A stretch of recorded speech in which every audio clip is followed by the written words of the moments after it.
지금이야 외계인도 살아있는 것처럼 움직이고 현실을 초월한 나노테크로 수트까지 구현하는 세상이지만 제가 어렸을 때만 해도 CG를 포함한 시각효과의 수준이 그렇게 좋진 않았습니다. 간단한 비교로 컴퓨터의 성능이 몇 년 사이에 얼마나 발전하고 있는지만 봐도 이건 너무나 당연한 사실이죠. 그럼에도 불구하고 스타워즈 같은 영화는 당시의 한계를 뛰어넘은 영상으로 많은 사람들을 열광하게 만들었고, 한참 더 거슬러 올라가면 무려 1933년에 제목 그대로 투명인간을 보여주면서 세상을 놀라게 했던 영화도 있습니다. 물론 현재에 비하면 완성도도 부족한 데다가 속된 말로 노가다의 산물이지만, 이런 영화들이 오랜 시간 동안 밑거름으로 작용한 덕분에 현재 우리가 여러 영화에서 보는 눈부신 시각효과가 탄생할 수 있었다는 건 틀림없습니다. 그런 의미로 이번 영상에서는 제가 어렸던 시절에 극장에서 감탄과 충격을 동시에 선사했던 영화 5편을 소개해드리려고 합니다. 아마 20대 이하의 분들께서 보시면 심드렁하게 반응하실 수도 있으나 제 또래의 분들이시라면 다들 공감하실 거라고 믿습니다.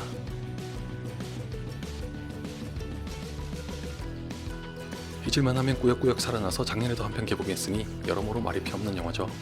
혹시 다크페이트로 이 시리즈를 처음 접하신 분들에게는 어떨지 모르겠지만, 터미네이터2는 전편보다 나은 속편을 거론할 때 항상 빠지지 않을 정도로 전설적인 영화입니다. 1편도 아놀드 슈왈제네거가 연기했던 T-800의 무시무시한 포스로 관객을 압도했지만, 2편은 T-800에다가 로버트 패트릭이 연기한 T-1000까지 가세하면서 존 코너를 죽이려는 로봇 대 지키려는 로봇이라는 흥미로운 구도로 전편의 만족도를 가볍게 능가했습니다. 특히 실감나는 시각효과로 관객의 눈을 사로잡았었는데, 업그레이드한 특수 분장으로 재등장했던 T-800도 그렇지만 단연 앞권은 액체 금속이라는 획기적인 아이템을 어색하긴커녕 너무나도 리얼하게 완성한 T-1000입니다. 이 당시에 T-1000이라는 모델이 워낙 파격적이었던 탓에 속편들에서 선보인 다른 로봇들은 딱히 감흥을 일으키지 못했을 정도로 정말 대단했었죠.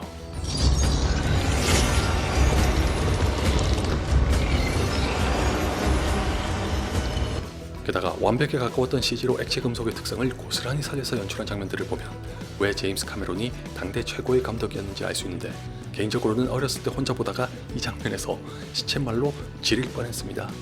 로버트 패트릭의 살벌한 표정 연기까지 더해져서 마치 제가 영화 속의 주인공처럼 쫓기고 있는 공포에 사로잡혔던 걸 아직도 또렷하게 기억합니다.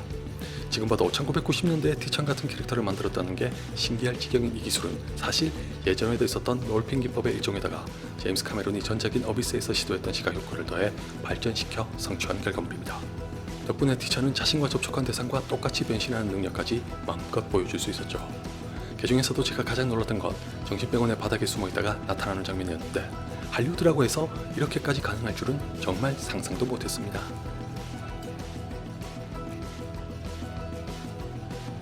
터미네이터2만큼이나 쭈라기 공원도 말이 필요 없죠. 개봉 전에는 기껏해야 애니메이션에서나 가능한 줄 알았던 공룡을 소재로 하는 영화라길래 제 아무리 스티븐 스필버그라고 해도 큰 기대는 안 했습니다. 마이클 크라이튼의 소설을 읽으면서 기다릴 때도 호박에 갇힌 모기로부터 복은 피해서 공룡의 DNA를 채취해 복원한다는 설정에 대해서는 기가 막힌 상상력이라고 감탄하면서도 대체 이걸 어떻게 구현할지 반신반의했었는데, 막상 영화를 볼 때는 요즘 하는 말로 이거 실화냐? 라는 감탄을 몇 번이고 토하는 게 아깝지 않을 정도로 기가 막혔습니다. 영화 속에서 샘 닐이 연기한 그랜트 박사도 시큰둥하다가 섬에 도착한 직후에 공룡을 보자마자 까무러칠 듯한 표정을 지었던 게 더도 말고 덜도 말고 딱 당시에 이 영화를 극장에서 보던 관객들의 심정을 대변했습니다. 나중에 갈리미무스 무리가 들판에서 뛰어오는 장면 같은 경우는 영화라는 걸 뻔히 알면서도 경악하고도 남을 만큼의 흥분을 안겨줬었죠.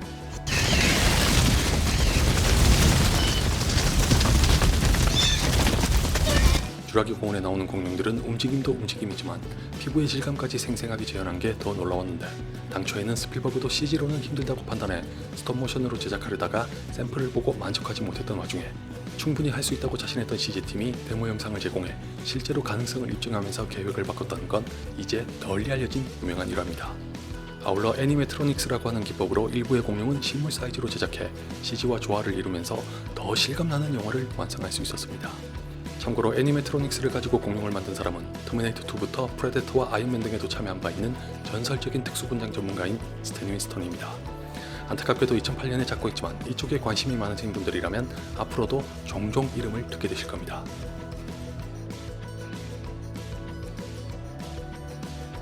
매트릭스는 한동안 잠잠하다가 3편으로부터 15년 이상 흐른 작년에 다소 뜬금없이 속편을 제작하기로 결정하면서 재차 주목받은 영화입니다. 사실 이 시리즈는 속편이 이어지면서 1편의 영광마저 차츰 빛이 바랜 데다가 개인적으로는 오셔스키 자매가 스피드레이서와 클라우드 아틀라스 그리고 주피터 샌든까지 줄곧 이야기로 보나 비주얼로 보나 스케일을 잔뜩 키우는 데 집착한 나머지 정작 영화는 길을 잃고 마는 나쁜 버릇을 보여준 시초와 다름없다고 생각합니다. 그 바람에 라나 워셔스키가 단독으로 연출해 내년에 개봉할 예정인 4편도 기대는 안되지만 적어도 1편은 다크나이트보다 앞서 오락성에다가 심오한 철학까지 가미하면서도 누구나 즐길 수 있는 블록버스터로 탄생해 세상을 열광하게 만들었었죠. 특히 대개의 관객들이 눈을 휘둥그레 뜰 수밖에 없도록 만들었던 일명 분리타임은 녹색의 글자가 흘러내리는 장면과 더불어 이 영화의 트레이드마크와 다름없을 정도로 많은 극찬을 받았습니다.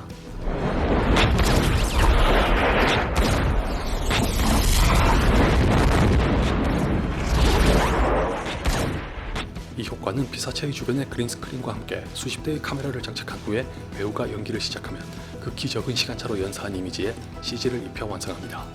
물론 말이 쉽지 각 카메라의 위치와 그 위치에 따른 노출을 조정하고 촬영하는 타이밍까지 별도로 세팅하는데 고도의 계산이 필요한 작업입니다.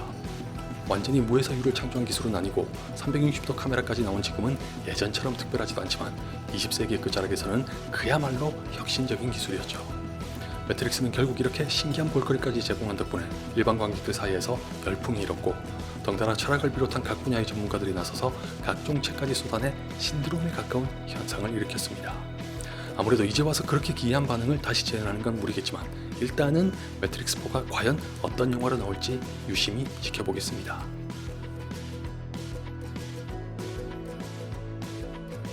트랜스포머가 개봉하기 전에는 이미 공룡이 영화 속에서 살아 움직이는 걸 봤으면서도 어릴 때부터 일본의 로봇 애니메이션에 푹 빠져 자랐던 사람이라 상대적으로 더 사실적인 영상이 필수적인 영화는, 그것도 무려 변신까지 하는 로봇이 등장하는 영화는 절대 성공할 수 없다고 내심 장담하다시피 했습니다. 당시에 마이클 베이 감독이 나쁜 녀석들로 데뷔한 후부터 부진은 있을지언정 무지막지한 실패는 없이 계속 주가를 올리던 상태긴 하지만 트랜스포머 같은 초유의 시도를 하는 영화라면 마이클 베이가 아니라 그 누가 연출한다고 해도 기대보다는 우려가 앞서는 게 당연했죠.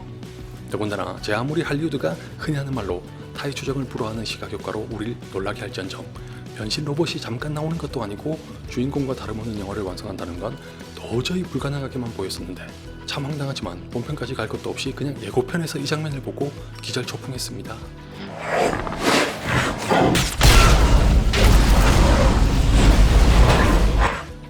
지금 봐도 정말 로봇이 버스를 두둥강 내는 저 장면은 예술이지 않나요?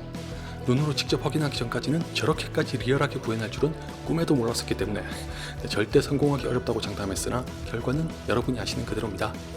비록 매트릭스보다 더 심하게 속편이 이어질수록 망가진 시리즈라 나중에는 마이클 베이가 이 영화에 묶여 재능을 낭비하고 있는 것처럼 느껴져 안쓰러울 지경이 됐지만 여전히 1편이 가지고 왔던 충격은 잊을 수가 없습니다. 게다가 저도 재밌게 봤던 범블비가 역대급으로 좋은 평가를 받았으면서도 정작 흥행에서는 트랜스포머에 대한 관객들의 피로도가 누적된 시점에 개봉한 탓이라고만 하기엔 갈 때까지 갔다는 비판이 쏟아졌던 최후의 기사와 비교해도 자그마치 1억 달러 이상 적은 아이러니한 결과가 나왔으니 어쩌면 마이클 베이는 다수의 관객들이 트랜스포머 시리즈에 기대했던 걸 충실하게 연출했을 뿐인 감독일지도 모른다는 생각까지 하게 됐습니다.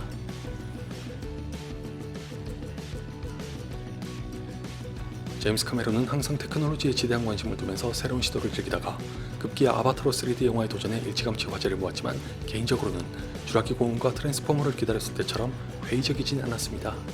그렇다고 해서 제가 제임스 카메론 감독을 신봉했던 건 아니고 아시다시피 3D 영화는 예전에도 있었죠. 심지어 집에서 DVD로 보는 홈시어터도 조잡하게나마 3D 효과를 볼 수 있을 정도로 나름 보급이 됐던 터라 제임스 카메론이 준비한 3D는 집에서 보는 것보다 나을 거라고 막연하게 짐작하고 있었다면 오히려 제 우려가 실린 의무는 배우들의 움직임을 퍼포먼스 캡처로 따서 만드는 영상이었습니다. 이것도 모션 캡처라고 해서 기존에 있었던 기술이고 로버트 제메키스 감독이 폴라 익스프레스로 먼저 시도했었기 때문에 완전히 새로운 건 아니었으나 문제는 바로 그 폴라 익스프레스가 모션 캡처를 너무 이른 시점에 도입하는 바람에 아직은 완성도가 부족해 거부감을 일으킨다는 지적을 받았었다는 겁니다. Look, you have to come with us. She's right. Christmas just doesn't work out for me. 다시 말해 아바타가 성공하기 위해서는 3D 효과와 더불어 퍼포먼스 캡처의 완성도가 어느 정도의 수준까지 도달했는지가 관건이었는데 운 좋게도 개봉하기 전에 부산국제영화제에서 아바타의 하이라이트 영상을 미리 볼 기회가 있어서 갔다가 또 한 번 소름 돋는 순간을 경험했습니다. 지금도 정확히 기억하는 게 제이크가 네이트리와 함께 숲을 돌아다니는 장면을 보면서 감탄이 절로 나왔습니다.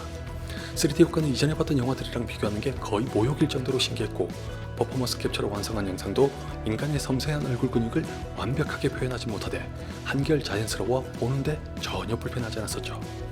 그 결과 아바타는 엄청난 흥행을 기록했으나 10년 이상 흐른 지금까지도 속편이 나오지 않았습니다.